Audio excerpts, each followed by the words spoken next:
Você é o canal. Você tem toda a responsabilidade. Se não desenvolver sua maneira de crer a fim de cooperar com Deus, ele será limitado. Deus é tão grande quanto você lhe permitir que ele o seja. Ele também é tão pequeno quanto você o obrigar a ser. Quando os pecadores vêm a Jesus, quebrados e infelizes, primeiramente lhes ensino que Deus habita em seu interior e que possui todo recurso em Jesus Cristo. Então procuro reeducá-los para que desenvolva seu coração a fim de cooperar com Deus.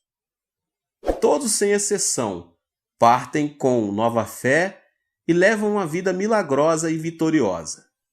Como é que este povo, se todos fossem realmente pobres e cheios de fracasso, pôde dar mais de 20 milhões de dólares à sua igreja de 1969 a 1977? Todos os anos damos cabos de nossos projetos, que geralmente custam de 1,5 milhão a 2 milhões de dólares. Estes membros podem dar porque foram enriquecidos e são sucesso tremendos porque sabem como obter a fonte de recurso. Mas primeiro devem ser limpos dos pecados da carne. A maioria das pessoas lutam com 4 pecados da carne. Pecados estes que devem ser vencidos antes que o cristão possa operar ativamente com Deus. Se não se livrarem destes pecados, seus canais serão tão entupidos que Deus não terá a oportunidade de fluir através deles. Descobri esses pecados durante os meus 20 anos de aconselhamento. Primeiro, as pessoas sofrem por causa do ódio. O primeiro pecado que examinaremos. Se conservar o ódio em seu coração, Deus jamais poderá fluir através de você. E esse ódio, esse espírito não perdoador, será o inimigo número 1 de sua fé. Cristo Jesus destaca esse fato em Mateus 6,14 e 15. Porque se perdoardes aos homens as suas ofensas, também vosso Pai Celeste vos perdoará. Se, porém, não perdoardes aos homens as suas ofensas, tampouco vosso Pai vos perdoará as vossas ofensas. Depois de pregar o 4º sermão no domingo de manhã, estou tão cansado que não desejo ver ninguém. Se alguém deseja falar comigo, primeiro tem de passar por minhas secretárias. Elas examinam cuidadosamente os pedidos. Se alguém consegue chegar à minha porta, é porque está em grande necessidade. Certo dia, depois de meu 4º sermão, um senhor bateu à porta do meu escritório. Abri a porta e ele entrou. Pensei que ele estivesse bêbado porque andava cambaleando. Sentou-se e tirou algo do bolso. Um punhal afiado. Fiquei atemorizado e pensei, como é que as secretárias deixaram-no entrar aqui? Ele carregava um punhal e assim mesmo o deixaram entrar. Eu estava realmente assustado e quando ele empunhou a arma, preparei para defender-me dizendo, não use essa faca. Diga-me por que veio aqui, respondeu ele. Senhor, vou cometer suicídio, mas primeiro vou matar minha esposa, meu sogro, minha sogra e todos os que se encontram ao meu redor. Um amigo meu aconselhou-me a vir a assistir um dos seus cultos antes de fazer todas estas coisas. Vim e assisti ao 4º culto. Escutei com atenção, mas não pude entender nenhuma de suas palavras. Não pude entender seu sotaque e não consegui compreender nada do que o Senhor disse. De modo que depois de ouvir o que o Senhor tem a dizer, vou sair para realizar todos os meus planos. Estou morrendo. Tenho tuberculose e tenho excesso de tosses o tempo todo. Estou morrendo. Acalme-se, disse-lhe. Sente-se aqui e conte-me sua história. Bem, respondeu ele, durante a última etapa da Guerra do Vietnã, eu servi como mecânico e era um motorista. Trabalhei em todas as linhas de frente, construindo trincheiras e estradas, arriscando a vida a fim de ganhar mais dinheiro. Enviava todo o dinheiro para minha mulher, e quando a guerra acabou, mal tinha o suficiente para sair do Vietnã. Mandei-lhe um telegrama de Hong Kong e esperava vê-la com as crianças no aeroporto de Seul. Mas ao chegar lá, não vi nem sombra deles. Pensei que talvez tivessem recebido meu telegrama, mas quando cheguei correndo em casa, descobri estranhos morando lá. Descobri que minha mulher tinha fugido com um jovem. Ela me havia deixado, levando todas as minhas economias. Morava em outra parte da cidade. Fui até lá e implorei-lhe que voltasse para mim. Ela se negou terminantemente. Fui ver meu sogro e minha sogra a fim de expor-lhes o caso. Deram-me $40 e me expulsaram de sua casa. Em menos de uma semana eu tinha um ódio ardente em meu coração e comecei a vomitar sangue. Agora a tuberculose acaba comigo rapidamente e não tenho esperança alguma. Vou destruí-los um por um. Então matarei a mim mesmo depois. Cavalheiro, disse-lhe eu, essa não é a maneira de fazer vingança. A melhor maneira de se vingar é encontrar um novo emprego, construir um lar mais lindo e melhor e mostrar a ele do que você é capaz. Desta maneira você realmente poderá vingar-se. Mas matá-los e depois matar a si mesmo não lhe trará satisfação alguma. Odeio-os, clamou ele. Enquanto os odiar, vai destruir-se, disse eu. O ódio destrói mais a pessoa que odeia do que aos outros. Por que você não experimenta Jesus? Perguntei. Quando Jesus entra em seu coração, todo o poder de Deus vem e habita em você. O poder de Deus fluirá através de você. Deus o tocará, o curará e restaurará a sua vida. Você poderá construir sua vida e isso seria vingança verdadeira contra seus inimigos. Enviei-o à montanha de oração, onde ele aceitou a Jesus Cristo como seu salvador pessoal. Contudo, ele não podia perdoar de todo a sua esposa. Pedi-lhe, pois, que bendizesse sua esposa.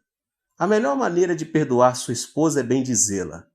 Abençoe-lhe o espírito, alma, corpo e vida. Ore para que Deus abra as portas dos céus e derrame bênção sobre ela. Não posso abençoá-la, exclamou ele. Não a amaldiçoarei, porém não a bendirei. Respondi, se não a abençoar, não será curado. Ao abençoar, as bênçãos começam em você. Você vai aproveitar mais de suas bênçãos do que ela. Temos um ditado que diz, se deseja sujar o rosto dos outros com barro, terá primeiro que sujar suas mãos.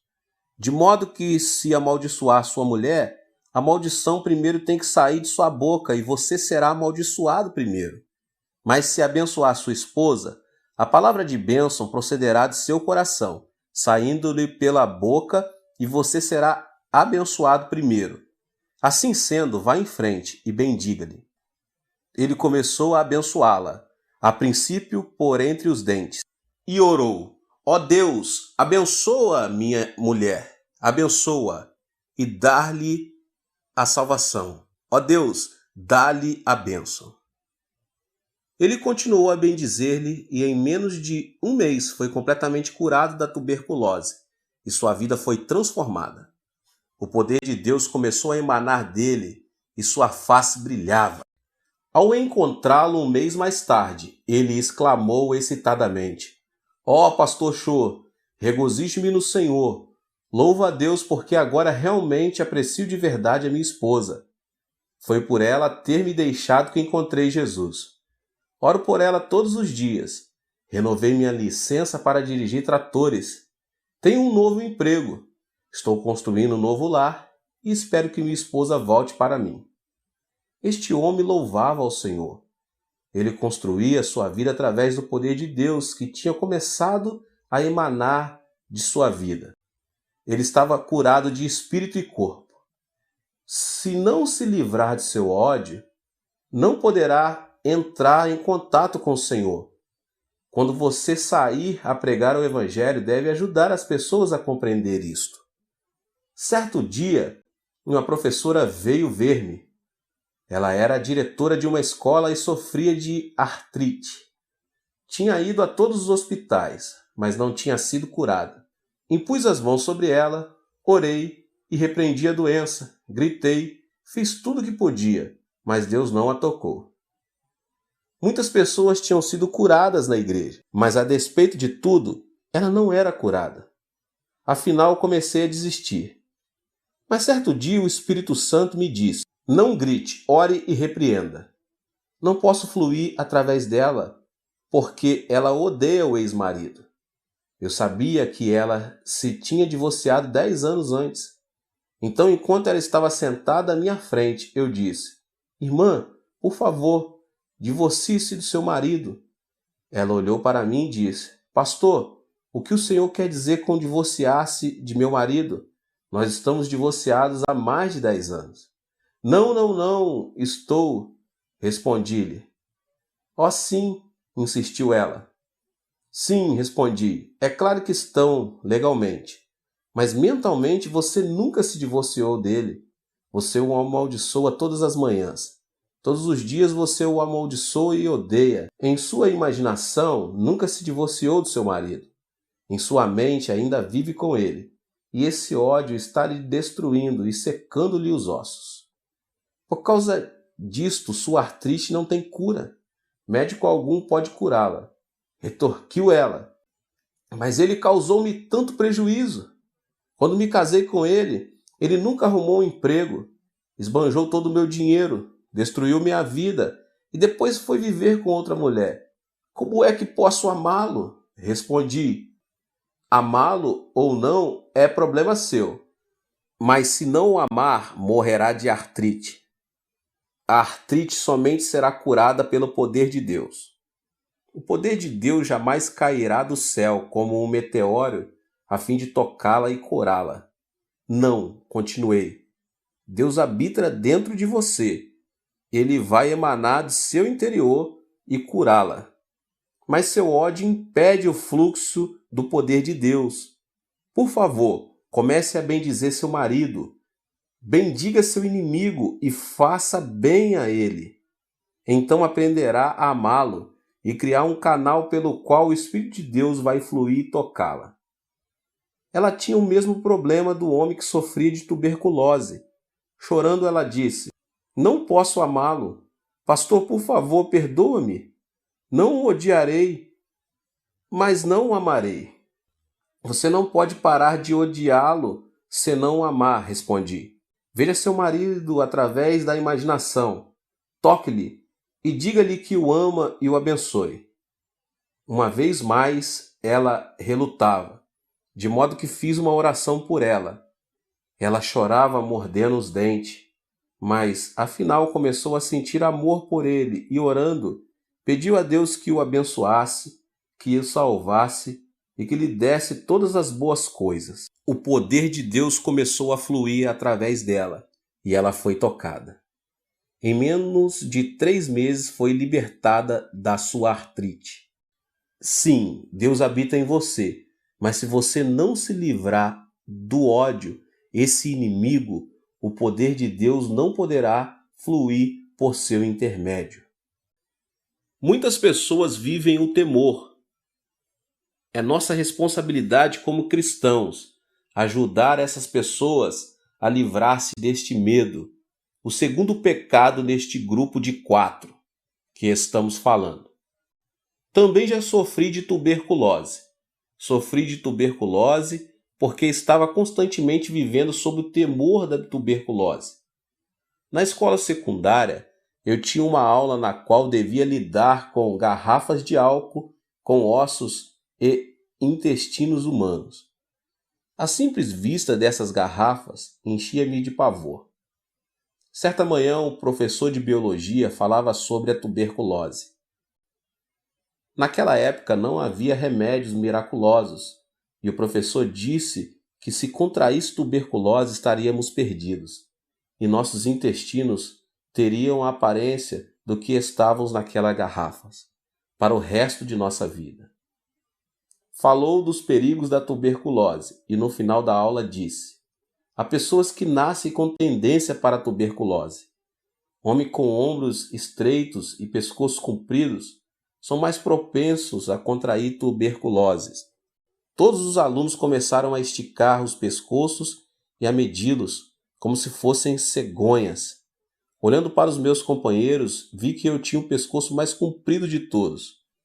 Imediatamente tive o pressentimento de que contrairia tuberculose.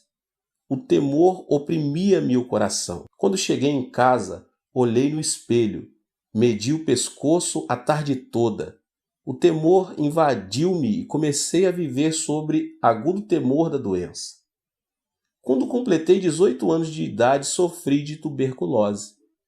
O semelhante atrai o semelhante, e o igual produz seu igual. Se a pessoa tiver medo, o diabo tem um canal aberto para qual atingi-la. Temor é fé negativa. De modo como eu tinha medo da tuberculose, contraí tuberculose, e à medida que vomitava sangue, dizia a mim mesmo: sim, é exatamente isto que eu esperava. Eu tinha lido em certo periódico médico da Coreia que muita gente morre por hábito. Pensava comigo mesmo: como é que a gente pode morrer por hábito? Esses médicos não cristãos falavam do importante papel que o medo tem em nossa vida. Por exemplo, um homem de apenas 50 anos de idade, já avô, morreu de pressão alta. Seu filho, chegando aos 50 anos de idade, morreu de pressão alta. Ao chegar aos 50 anos de idade, no instante em que sentia alguma tontura, ele há de pensar: isso é um ataque de coração. Se sentir alguma dor no peito, espera imediatamente outro ataque. Vive cada dia com o seu temor e expectativa. O medo cria esta situação em seu corpo e logo ele está de morrer de um ataque cardíaco. Muitas mulheres morrem por causa do medo do câncer. Certa mulher poderia dizer: bem, minha tia morreu de câncer, minha mãe morreu de câncer, de modo que com certeza também morrerei de câncer. Quando essa mulher chegar à mesma idade na qual sua tia e sua mãe faleceram e sentir qualquer tipo de dor, poderá dizer: isto é o câncer. Certamente está chegando meu tempo. Ela há de esperar todos os dias, dizendo a si mesma que vai sofrer de câncer, e repetirá esse pensamento muitas vezes. É desta maneira que os médicos diziam que a pessoa morreria por hábito. Se a pessoa tiver um temor específico, então o poder da destruição começará a fluir. Em 1969, quando Deus me pediu que renunciasse ao pastorado de minha segunda igreja, eu tinha 10.000 membros batizados com uma assistência regular de 12.000. Eu vivia feliz, sentia-me bem satisfeito. Tinha uma linda casa, uma esposa maravilhosa, filhos, carro do último modelo e até chofer. Então eu disse: Deus, vou ficar nessa igreja até que os meus cabelos se tornem brancos. Mas certo dia, enquanto estava orando em meu escritório, o Espírito Santo veio e disse: Cho, seu tempo aqui terminou. Você deve preparar-se para mudar. Senhor, disse eu, mudar-me? Já comecei uma igreja e esta é a segunda que começo e edifico. Desejas que eu vá abrir um terceiro trabalho? Por que deve ser sempre eu que dê início a novas obras? Estás escolhendo a pessoa errada. Dize a outro que vá. Assim comecei a discutir com o Senhor. Ninguém, entretanto, deve argumentar com Deus, porque ele sempre tem razão. Finalmente, Deus persuadiu-me dizendo: você deve ir e edificar uma igreja com espaço para 10.000 pessoas. Uma igreja que possa enviar pelo menos 500 missionários. Pai, repliquei, não posso fazer isso.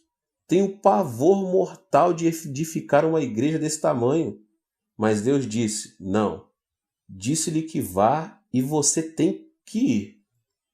Consultei um construtor acerca dos custos. Disse-me ele por alto que eu ia precisar de pelo menos 2,5 milhões de dólares só para a igreja.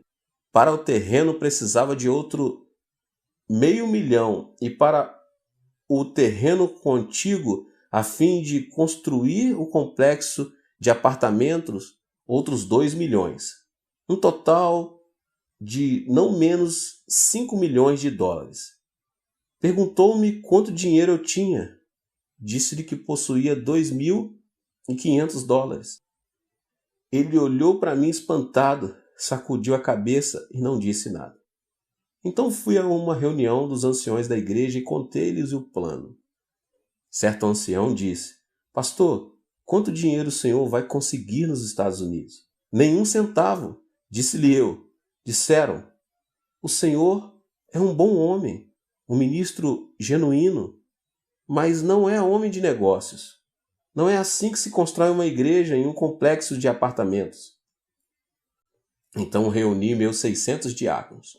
Quando lhes contei o plano, começaram imediatamente a agir como coelhos assustados, como se eu fosse impor-lhes um tributo de sangue. Senti-me desnorteado. Estava cheio de medo. Fui ao Senhor. Senhor, ouviste todas as palavras dos anciões e diáconos. Estão todos de acordo, de modo que o Senhor tem de pensar sobre este assunto de novo. Então o Espírito Santo falou ao meu coração: Filho, quando foi que lhe pedi que fosse falar aos anciões e com os diáconos? Então, eu não devia? Perguntei. O Espírito respondeu: Mandei que você construísse uma igreja, não que a discutisse. Esta é a minha ordem. Levantei-me dizendo: Sim, se esta é a tua ordem, cumpri-la-ei. Fui à prefeitura e comprei a crédito quase 2 hectares no campo mais caro, situados em frente ao edifício do Congresso, um dos lugares mais cobiçados de toda a Coreia. Depois fui ao construtor e assinei um contrato com ele para a construção da igreja e do complexo de apartamento. Tudo a crédito. Pensei com meus botões: eles construirão a igreja. Eu confiarei em Deus e verei o que acontece. No dia em que comecei as obras, fizemos um culto especial. Finalizado o culto, fui ver como as coisas andavam. Pensei que os trabalhadores abririam umas poucas valas e que ali começariam a colocar o cimento para os alicerces, e que em pouco tempo o edifício estaria terminado. Mas havia dúzia de tratores trabalhando e cavando a terra como se fossem fazer um lago. Fiquei louco de medo e perguntei: Pai, como vês estes homens estão escavando? Eu terei que pagar por tudo isso. Não posso. Fiquei paralisado de medo. Meus joelhos começaram a tremer e pela imaginação me vi sendo levado num carro da polícia. Ajoelhei-me e orei: Ó Deus, o que posso fazer? Onde devo me enfiar? Onde estás tu? Sei que és o recurso total e coloco minha confiança em ti. Enquanto orava, tive uma visão de Deus trabalhando e o medo me deixou. Quando abri os olhos e de novo vi as obras, voltei e senti-me cheio de medo. Por isso, durante o tempo que a construção durou, vivi mais com os olhos fechados do que com os olhos abertos. O mesmo princípio é verdadeiro em muitas situações. Se você olhar para as suas circunstâncias com seus olhos e com seus sentidos, Satanás o destruirá com temor. Mas se fechar os olhos e olhar para Deus, então poderá crer. Há 2 tipos diferentes de conhecimento: conhecimento sensório e conhecimento revelado. Devemos viver pelo conhecimento revelado, encontrado do Gênesis ao Apocalipse, não por conhecimento sensório. Devemos instruir as pessoas a desistirem do temor de seu ambiente, de suas circunstâncias. Se não o fizerem, não poderão desenvolver a fé, nem Deus poderá fluir através delas. Peça-lhes que lhes entregue seus temores ao Senhor. Ensine-lhes a colocar sua fé somente na palavra de Deus. Muitas pessoas vivem com complexos de inferioridade e estão completamente frustradas. Esse sentimento de inferioridade é a terceira área problemática que discutirei agora nesta pregação. Se as pessoas sentirem-se inferiores por viverem numa área de favelas, você não as poderá tirar dali. Talvez tenham fracassado em seus negócios e se resignaram a ser fracassos. Mas enquanto tiverem essa atitude, você não as pode ajudar. Você deve pedir que cada um entregue seu complexo de inferioridade a Deus e permita-se ser reconstruído pelo amor de Deus. Certo dia, um menino matou o irmão menor com uma faca. A notícia causou sensação imediata. Os pais amavam o menino falecido com grande ardor. Louvavam-no constantemente na presença do seu irmão maior. O irmão maior começou a sentir-se desprezado e inferior. Certo dia, quando os pais estavam fora, o irmão menor chegou da escola e o mais velho o matou. O complexo de inferioridade é muito destrutivo. Uma vez sofri de um complexo de inferioridade. Depois de lutar durante 2 anos em meu primeiro trabalho pioneiro, a igreja começou a crescer. Mas em uma igreja muito barulhenta, uma verdadeira igreja pentecostal. Muita gente recebia o batismo no Espírito Santo e muitos eram curados de diversas doenças. Certo dia, o executivo principal de nossa denominação mandou chamar-me. Nesta época, eles estavam em meio caminho entre os pentecostais mais ardorosos e os presbiterianos mais conservadores. Perguntaram-me: "Você realmente está orando pelos enfermos e fazendo com que as pessoas gritem e falem outras línguas em seus cultos?" "Sim", respondi. "Você é um fanático", asseveraram. "Não sou fanático. Faço tudo de acordo com o ensino bíblico", defendi-me. Depois de discutir este assunto, caçaram-me a licença ministerial, me mandaram embora. Fui expulso de minha própria denominação. Depois de algum tempo, o missionário John Huston veio e me levou de volta. Ao ser expulso, fui atingido por sentimentos de inferioridade. Esse complexo de inferioridade produziu em mim um sentimento de destruição. Foi-me difícil sair dessa situação. Na época em que os membros da comissão executiva me expulsaram, entretanto, não sabiam que certo dia eu seria superintendente-geral dessa mesma denominação. Esse foi um cargo que ocupei até recentemente. Quando fui eleito para esse cargo, tínhamos somente 2.000 membros. Aplicando as leis da fé e ensinando aos pastores, tive um rápido crescimento. Quando pedi demissão do cargo, as estatísticas revelaram que a denominação contava com um total de 30 igrejas e com mais de 200.000 membros. Devemos lidar com os que se sentem capazes de vencer na vida. Devemos tirá-los de sua depressão e pessimismo, edificá-los no amor de Jesus Cristo e dar-lhes fé, dizendo-lhes que nada é impossível ao que crê. Devemos curá-los e treiná-los. Logo eles se desfarão de seu sentimento de inferioridade. Certo domingo de manhã, enquanto pregava no segundo culto, vi um homem que eu sabia estar mentalmente doente.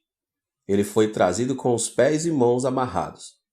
Nesse dia, estávamos fazendo compromisso para terminarmos com êxito a 5ª etapa da construção. Muitas pessoas estavam preenchendo cartões de compromisso. Quando esse homem recebeu um cartão, ele o preencheu com a quantia de $100. Sua esposa riu quando os diáconos passaram para recolher as ofertas. "Não acredite nele", disse ela. "Ele está doido." Mas depois do culto, quando o fui ver, ele estava completamente curado pelo poder do Espírito Santo. Estava de novo em perfeito juízo, plenamente consciente do que fazia e dizia. Tinha sofrido de um profundo complexo de inferioridade. Explicou: "Eu tinha uma fábrica de fertilizantes, mas fui à falência. Fiquei tão preocupado que perdi a razão. Então, levaram-me para um hospital psiquiátrico, onde recebi uma série de eletrochoques, mas nunca me curaram. Mas enquanto eu estava sentado ali ouvindo as suas palavras, subitamente saí de meu estado mental e tive consciência da realidade. Perdi meus amigos, meu prestígio e meu crédito. Tenho uma montanha de dívidas. Não posso fazer nada. Não sou ninguém. Você é alguma coisa, disse-lhe eu. Você não é inferior. Você veio a Jesus e agora todo o poder de Cristo e todos os seus recursos residem em você. Você é um homem de Deus. Levante-se vitoriosamente. Você tem dentro de si todo o poder e todos os recursos de Deus à espera de serem liberados. Que tipo de trabalho posso fazer? Perguntou-me. Não sei, respondi. Mas continue a ler a Bíblia e a orar. Certo dia ele voltou cheio de entusiasmo. Pastor, li o versículo da Bíblia que diz sermos o sal da terra e a luz do mundo. Que lhe parece eu entrar no negócio de vender sal a varejo? Se você acredita nisso, vá em frente, disse eu. Faça-o. Ele se foi e começou a vender sal em pequena escala. Pagou seus dízimos, pagou a promessa que tinha feito e regozijava-se muito no Senhor. Deus começou a abençoá-lo e seu negócio de vender sal prosperou muito. Com o passar do tempo, ele construiu um grande armazém à beira do rio, onde colocou um capital de $500 em sal. Mas certa noite de verão chovia torrencialmente e pela manhã, quando me levantei, a área toda estava inundada. O armazém dele estava inundado. Fiquei apreensivo. Nesta tarde, depois da parada da chuva, corri à casa dele. Outros artigos e materiais podem ser recuperados depois de uma inundação, mas o sal é o muito amigo da água. Ao entrar no seu armazém, vi que todo o sal tinha desaparecido. O homem, agora ancião de minha igreja, estava sentado no meio do depósito, cantando e louvando a Deus. Entrei sem saber se ele estava em perfeito juízo ou não. Cheguei-me a ele e perguntei: Você está bem ou está louco? Pastor, estou perfeitamente bem, sorriu ele. Não estou louco. Não se preocupe. Perdi tudo. Deus o levou. Mas como o Senhor sempre me tem dito, os recursos todos estão dentro de mim. A água pode lavar meu sal, mas não pode desfazer os recursos da presença de Deus que habita em mim. Posso fazer brotar esses recursos novamente através da fé e da oração. Espere só. Dê-me um tempo. Levantarei meus negócios de novo. Já não sofria de nenhum complexo de inferioridade. Estava cheio de confiança. Hoje ele é um multimilionário e continua a vender sal. Também começou a fábrica de relógios e tem sua fábrica própria. Ele já me acompanhou a Los Angeles, a Vancouver e a Nova York. Recentemente fez uma viagem à Europa. Este homem é somente um exemplo de como podemos ajudar as pessoas a se livrarem de seus sentimentos de inferioridade, dando ênfase a todos os recursos de Deus que lhes estão à disposição. Muitas pessoas também sofrem de sentimentos de culpa. Este é o quarto problema que deve ser vencido antes que o cristão possa trabalhar ativamente com Deus. Pois enquanto a pessoa sofrer de culpa, Deus jamais poderá fluir através dela. Precisamos ajudar as pessoas a se livrarem de seus sentimentos de culpa. Precisamos fazê-las compreender que quando se sentem indignas e cheias de culpa, simplesmente poderão vir ao Senhor e Ele as limpará. Certo dia eu estava em meu escritório, quando entrou um lindo casal. O homem era uma pessoa muito elegante e sua esposa uma senhora adorável. Embora essa adorável senhora tivesse mais ou menos 30 anos de idade, parecia velha, emaciada e quase nem podia abrir os olhos. O marido disse: Pastor, minha mulher está morrendo. Já tentei tudo: psicologia, psiquiatria e todos os médicos, remédios imagináveis. Sou rico, já gastei milhares e milhares de dólares com ela, mas os médicos não puderam fazer nada. Agora desenganaram-na. Ouvi dizer que o Senhor realmente tem ajudado muita gente e que muitos foram curados por seu ministério. Disse-lhe que tudo isso era verdade e olhei para ela procurando o discernimento e a sabedoria de que ela precisava nessa situação. Orei silenciosamente. Senhor, ela veio até aqui. Agora o que faço? Imediatamente a voz de Deus falou. Ela sofre de uma doença psicossomática. Não é uma doença orgânica, é mental. Pedi que o marido saísse do escritório e, voltando-me para a mulher, disse: A senhora deseja viver? É preciso que viva por causa de seu marido, pelo menos. Se a senhora tivesse de morrer, já devia tê-lo feito, pois agora tem 3 filhos.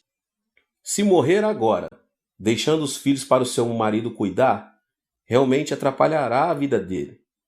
Portanto, de uma maneira ou de outra é preciso que a senhora viva para o seu marido e seus filhos. Gostaria de viver, disse-me ela. Então posso ajudá-la, mas somente com uma condição. Deve contar-me sua vida passada, respondi. Ela se aprumou na cadeira e com ira nos olhos respondeu: Será que estou numa delegacia de polícia? O senhor é um ditador? Por que me pede isso? Isto não é um interrogatório e não tenho que revelar meu passado. Então não poderei ajudá-la, respondi. Se a senhora persistir nesse curso de ação, vou pedir que Deus revele diretamente as áreas problemáticas do seu passado. Ela ficou espantada e, tirando um lenço da bolsa, começou a chorar. Depois de um longo suspiro, disse: Pastor, vou revelar meu passado, mas não acho que seja esse meu problema. Sim, disse eu. Esta é a causa de seus problemas. Meus pais morreram quando eu era bem jovem e praticamente fui criada por minha irmã mais velha. Minha irmã era como uma mãe para mim e meu cunhado como um pai. Tomaram conta de mim e morei com eles durante meu tempo de ginásio, colegial e faculdade. No meu 3º ano de faculdade, minha irmã foi para a maternidade a fim de dar à luz seu último filho. Durante o tempo em que ela esteve lá, eu tomei conta da casa e das crianças. Sem saber o que estava acontecendo, meu cunhado e eu nos apaixonamos. Não sei o que aconteceu comigo, mas caímos num relacionamento imoral. Logo a culpa alojou-se em meu coração. Desse momento em diante eu morreria de culpa. Mas meu cunhado continuava a telefonar-me de seu escritório e constantemente nos encontrávamos em motéis, hotéis e estações de água. Tive vários abortos e ainda assim não podia recusar os pedidos de meu cunhado. Eu morria de medo de minha irmã descobrir. Por isso meu cunhado intimidava-me continuamente. Eu estava sendo destruída aos poucos. Ao formar-me, decidi que casaria com o primeiro homem que me propusesse casamento. Encontrei um emprego e o jovem que agora é meu marido pediu-me para que casasse com ele. Nada perguntou do meu passado. Aceitei porque assim me afastaria de meu cunhado. Casei-me com ele e com o correr do tempo ele se tornou muito rico. Demitiu-se do seu antigo emprego e começou o seu próprio negócio. Agora está rico. Temos um bom lar, dinheiro, tudo. Mas desde o dia em que caí com meu cunhado, tenho sofrido destes fortes sentimentos de culpa. Sempre que tenho relações com meu marido, sinto-me como se fosse uma prostituta. Não tenho o direito de receber o seu amor. Por dentro choro amargamente. Meus filhos são como anjos. Gostam de me abraçar dizendo mamãe. E odeio a mim mesma. Sou eu que sou uma prostituta. Não sou digna de receber este tipo de amor de meus filhos. Não gosto de ver meu rosto no espelho e é por isto que me visto de maneira tão desleixada. Perdi o apetite e não sinto nenhuma felicidade ou alegria no coração. A senhora deve perdoar-se a si mesma, disse-lhe. Tenho boas novas para a senhora. Jesus Cristo veio e morreu na cruz pela senhora e pelos seus pecados. Nem mesmo Jesus pode perdoar os meus pecados, clamou ela, chorando. Meus pecados são grandes e profundos demais para serem perdoados. Fiz de tudo. Todo mundo pode ser perdoado, menos eu. Enganei minha irmã e não posso confessar-lhe o que fiz. Isso prejudicaria sua vida toda. Indaguei silentemente. Senhor, como posso ajudá-la? Tens de ajudar-me. Então ouvi um suave sussurro em meu coração e subitamente ocorreu uma ideia. Irmã, feche os olhos. Pedi-lhe fazendo o mesmo. Vamos até um lago lindo e silencioso. Agora estamos assentados à margem do lago. Há muito cascalho ao nosso redor. Tenho na mão uma pedrinha de cascalho. Por favor, apanhe uma pedra grande e joguemos o cascalho e a pedra dentro do lago. Vou jogar primeiro. Segure a pedrinha e jogue-a no lago. Ouviu o barulho da água? Um leve murmúrio e umas ondas. Onde está a minha pedrinha agora? Foi para o fundo do lago, respondeu ela. Certo, respondi. Agora é sua vez. Jogue a sua pedra. Sim, a senhora pode jogá-la. Muito bem. Qual foi o barulho dela? Foi grande e formou grandes ondas, respondeu ela. Mas onde está a sua pedra? Perguntei. No fundo do lago, respondeu ela. Bem, parece que ambas as pedras foram para o fundo do lago quando as jogamos. A única diferença foi o ruído e as ondas. A minha fez um barulhinho e a sua produziu um grande ruído. A minha produziu pequenas ondas, a sua produziu ondas enormes. As pessoas vão para o inferno com pecados pequenos e grandes, pois estão sem Jesus Cristo. E qual é a diferença? O ruído e a sua influência na sociedade. Todo mundo precisa do perdão de Jesus Cristo. O sangue de Jesus cura todos os pecados, grandes ou pequenos. Isto tocou-lhe a alma e ela despertou para a verdade. Quer isso dizer que Deus pode perdoar os meus pecados? É claro, respondi. Ela afundou-se na cadeira chorando e estremecendo. Tentei encorajá-la, mas ela continuou a chorar. Então coloquei a mão sobre a sua cabeça e levei-a a fazer a oração do pecador. Depois da oração, quando ela levantou o rosto, vi seus olhos brilhando como estrelas.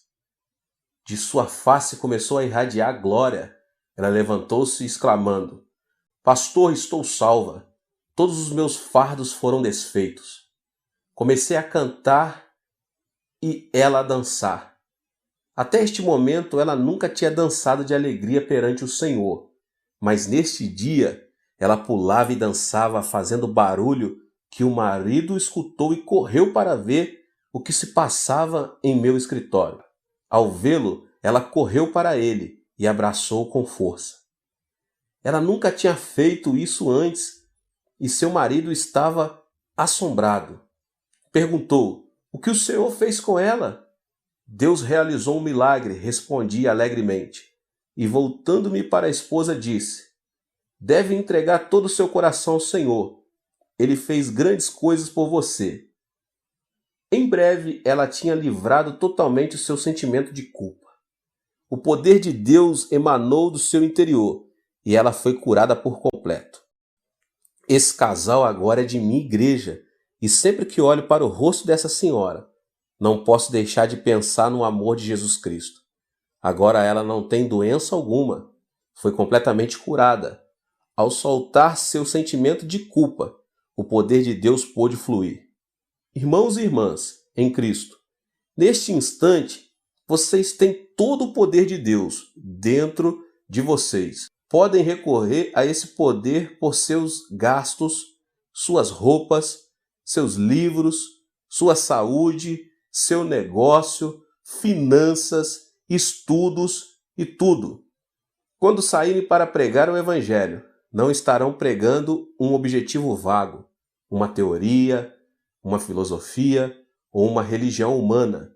Na verdade, estarão ensinando as pessoas a destapar o manancial inesgotável dos recursos morais e espirituais. Estarão dando Jesus para as pessoas e, por meio de Jesus, Deus vem e habita em seus corações. Deus te abençoe. Nos vemos nos próximos vídeos. Tem muita coisa boa por vir, tá bom? Ative o sininho das notificações e compartilhe com as pessoas que você mais ama. Deus te abençoe. Amém.